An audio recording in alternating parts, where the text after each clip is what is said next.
र नमस्ते, यो छोटो भिडियो तपाईहरुको माझमा यो रहेको छ चराङको केभ।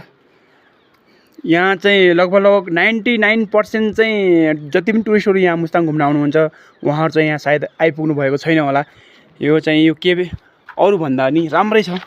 अरु ठाउँमा पनि छन्, धेरै नाम चलेका केभहरु छन्, गुफाहरु छन् जहाँ चाहिँ टुरिस्टहरु घुम्न आएका अन्य मानिसहरु गइसक्नु भएको छ भने यो एकमात्र यस्तो केभ हो जहाँ धेरै जसोलाई थाहा नै छैन कि यहाँ पनि केभ छ भनेर।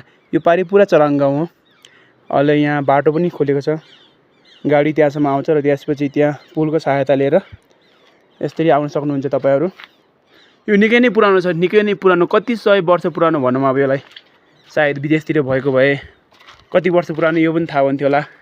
कार्बन डेटिङ यस्तो केही पत्ता लगाएर कार्बन डेटिङ गरेर सायद यस्तो के भन्छ। यो हेर्न सक्नुहुन्छ, यस्तो खालको माटो छ, यो झर्दा पनि झर्दैन।